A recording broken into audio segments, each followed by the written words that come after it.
नमस्कार मित्रांनो, दिव्य संस्कृती या चॅनलवरती आपणा सर्वांचे स्वागत आहे. मित्रांनो, आज आपण श्रवण करणार आहोत श्री अधिक मास महात्म्य अध्याय 21. संभ्रमाचे गोदान. श्री गणेशाय नमः, श्री सरस्वते नमः, श्री कुलदेवताय नमः, श्री गुरुभ्यो नमः, श्री पुरुषोत्तमाय नमः. मित्रांनो, मागील अध्यायात आपण बघितले दैवगतीपुढे कोण काय करणार, सटवाईची ब्रह्माक्षरे खरी ठरली आणि त्याप्रमाणे संभ्रम ताक विकू लागला आणि त्याच्या बहिणीला वेश्येने भुरळ घालून आपल्याबरोबर परगावी नेले. आता हीच कथा आपण क्रमशः बघणार आहोत. बहीण बेपत्ता झाली, त्यामुळे तो संभ्रम बाळ खूपच शोक करू लागला. गावकऱ्यांनी कशीबशी त्याची समजूत घातली. नंतर थोड्याच दिवसांनी तो आपला पूर्वीचा ताक विकून पोट भरण्याचा धंदा करू लागला. या बहीण भावांना अनाथपणे सोडून गेलेला तो नारायण तीर्थयात्रा करीत भटकत भटकत 12 वर्षे फिरला आणि एके दिवशी अचानक आपल्या गुरुगृही परत आला. संभ्रमाने प्रथम त्याला ओळखलेच नाही, पण नारायणाने त्याला बालपणीची ओळख दिली, मातापित्याची आठवण दिली. तेव्हा गळ्यात गळा घालून संभ्रम खूप रडला. बहीण बेपत्ता झाल्याचे संभ्रमाने सांगितले. तेव्हा नारायणाला वाईट वाटले, पण त्याला तिचे विधिलिखित माहीत होते. म्हणून त्याने संभ्रमाला धीर दिला आणि सांगितले, तू काही काळजी करू नकोस, आपण तिला शोधू. मग दोघांनी गाईचे दूध घेतले आणि ते गप्पा गोष्टी करीत रात्री शांत झोपले. रात्री नारायणाच्या मनात एक विचार आला. तो त्याने सकाळी संभ्रमाला सांगितला. नारायण म्हणाला, बाळा, आता अधिक मास आला आहे. या महिन्यात स्नान, दान, व्रत, नियम केल्याने पुण्य मिळते आणि आपले मनातील हेतू पूर्ण होऊन सुखशांती मिळते. तर तू आता उद्या गोदानाचे पुण्य मिळवून सुखी हो. गोदान म्हणजे? संभ्रमाने विचारले. तेव्हा नारायण म्हणाला, गोदान म्हणजे ही तुझी गाय तू दान देऊन टाक आणि त्यावर दक्षिणा म्हणून तुझ्याजवळ जे काही द्रव्य असेल तेही दान दे. अधिक मासात हे असे गोदान करणे हे महान पुण्यकर्म आहे. उद्या सकाळीच गंगास्नान करून ये. सत्पात्री ब्राह्मणाला ही गाय दक्षिणेसह दान दे. ते खरं, पण गुरु, ही माझी गाय मी देऊन टाकल्यावर माझं ताक विक्रीचा व्यवसाय आणि उदरनिर्वाह यांची सोय काय? संभ्रमाने विचारले. नारायण म्हणाला, तू त्याची चिंता करू नकोस. त्या पुरुषोत्तम देवाला भक्ताची काळजी असते.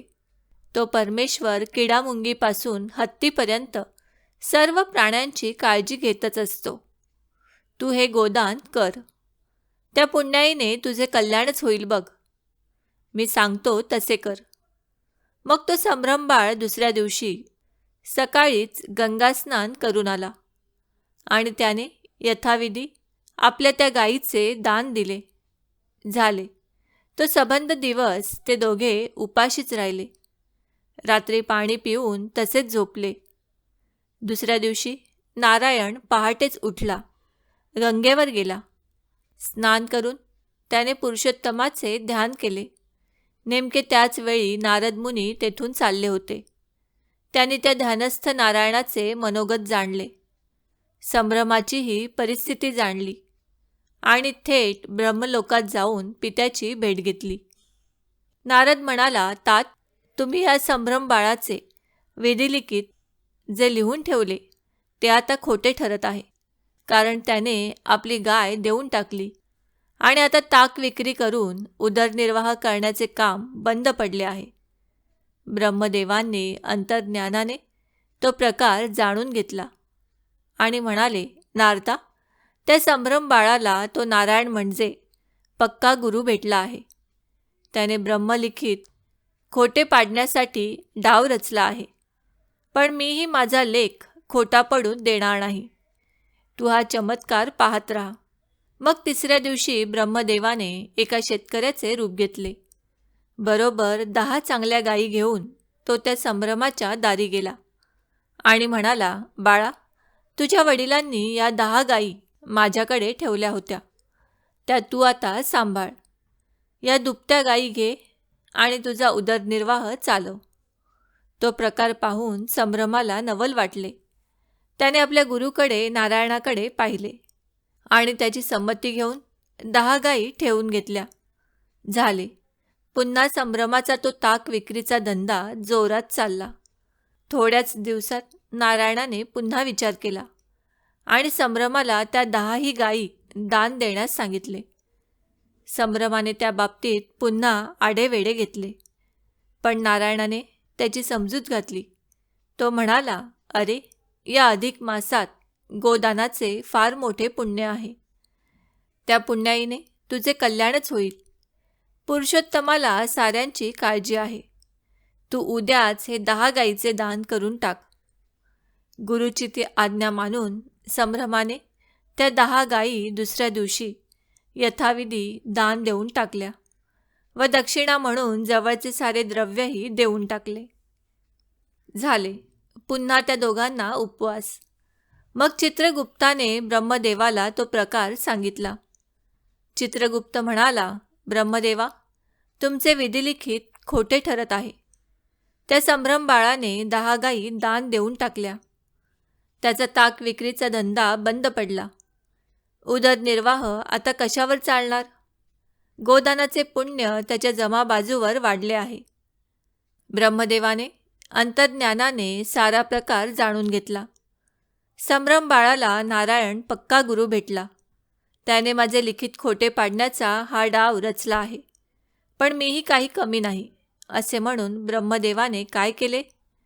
दुसऱ्या दिवशी 100 चांगल्या सवत्स धेनू घेऊन सावकाराच्या वेशात तो संभ्रमाच्या दारी आला आणि म्हणाला, बाळा, तुझ्या वडिलांनी माझ्याकडे या गायी ठेवल्या होत्या.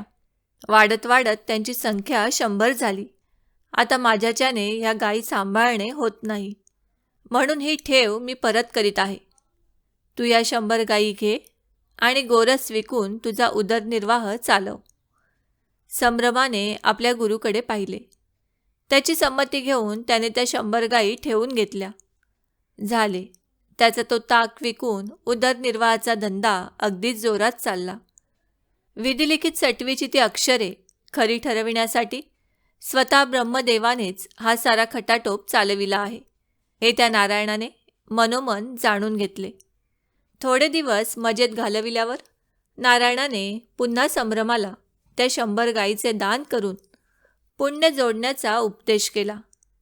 संभ्रमानेही ती गुरुची आज्ञा पाळून लगेच दुसऱ्या दिवशी शतगोदानाचा सोहळा थाटाने पार पाडला.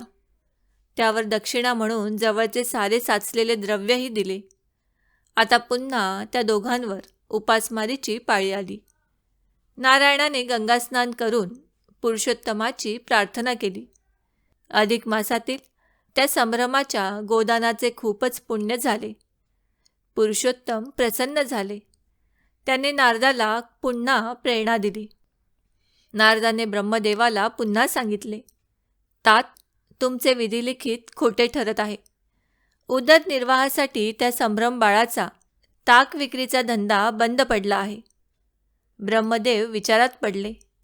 ते मनाशी म्हणाले की आता 1000 गायी जर मी नेऊन दिल्या तरी तो संभ्रम बाळ त्या गुरुच्या आज्ञेने गोदानाचे सहस्त्रपट पुण्य मिळविणारच. मग आता त्यापेक्षा असंच करावं झालं. तिसऱ्या दिवशी ब्रह्मदेवाने आपले हंस विमान सोडले. संभ्रम बाळ आणि गुरु नारायण स्नान करीत होते. तेथे ते विमान उतरले. ब्रह्मदेवाच्या दूतांनी संभ्रम बाळाला मोठ्या सन्मानाने त्या विमानात बसवून थेट ब्रह्मलोकात नेले. तेव्हा नारायणाला आनंद झाला. तो म्हणाला, छान झाले. या थोर अधिक मासात संभ्रमाला गोदानाच्या पुण्याईने मोक्षपद मिळाले.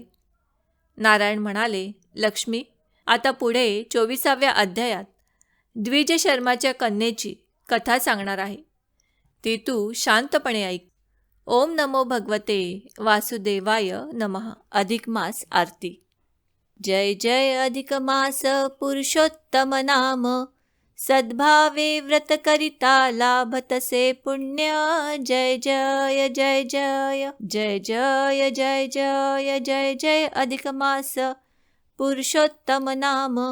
सद्भावे व्रत करिता लाभतसे पुण्य। जय जय जय जय। दीन म्हणून कृष्णे उद्धार केला, निज नामे पुरुषोत्तम धन्य तुला केला। दाने त्यागे स्नाने पूजा जपमाला, व्रताचरण फलदायी निश्चय ठरविला। निस्वार्थे परमार्थे हरिसी तू दैन्य, सद्भावे व्रत करिता लाभतसे पुण्य। जय जय जय जय जय जय जय जय जय जय अधिक मास पुरुषोत्तम नाम। सद्भावे व्रत करिता लाभतसे पुण्य। जय जय जय जय। पुरुषोत्तम महिमा तो दुर्वासे कथिला, मेधावी कन्येला तो नच आवडला। परिशिव पूजा करण्या सांगून या तिजला, पांडव पत्नी म्हणून जन्मधन्य केला। वनवासी पंडू सुता कथिले महिमान, सद्भावे व्रत करिता लाभतसे पुण्य। जय जय जय जय जय जय जय जय जय जय अधिक मास पुरुषोत्तम नाम। सद्भावे व्रत करिता लाभतसे पुण्य। जय जय जय जय। अधिक मासा माझी दाने जे देती, दीप निरंतर देवा पुढे लावी। राधा कृष्णांची ही पूजा जे करीती, अथवा उपवासा मास भरी धरिती। अनारसे 33 माता दान, सद्भावे व्रत करिता लाभतसे पुण्य। जय जय जय जय जय जय जय जय जय जय अधिक मास पुरुषोत्तम नाम। सद्भावे व्रत करिता लाभतसे पुण्य। जय जय जय जय। दृढ धन्व्याला पोपट करितो उपदेश, गतजन्मीची सांगे पुण्याई त्यास। अधिक मासी घडता स्नाने उपवास, पुनरुज्जीवन लाभे मृत तत्पुत्रास। सुदेव विप्रासी फल प्राप्त पूर्ण, सद्भावे व्रत करिता लाभतसे पुण्य। जय जय जय जय जय जय जय जय जय जय अधिक मास पुरुषोत्तम नाम। सद्भावे व्रत करिता लाभतसे पुण्य। जय जय जय जय। राणी मणिग्रीवाते उग्रदेव बोले, पुरुषोत्तम मासाते व्रत त्या सांगितले। त्याला पुढच्या जन्मी सुख प्राप्त झाले, चित्रबाहू म्हणून या वैभव भोगियले। सहज जरी व्रत घडले तारी होई धन्य, सद्भावे व्रत करिता लाभतसे पुण्य। जय जय जय जय जय जय जय जय जय जय अधिक मास पुरुषोत्तम नाम। सद्भावे व्रत करिता लाभतसे पुण्य। जय जय जय जय। कदर्यु आख्यान नारायण कथिती, दुर्गती होऊनिया प्राप्त पुण्यांती। वानर जन्मातूनी स्वर्गाची प्राप्ती, मास उपवासे तया होईती।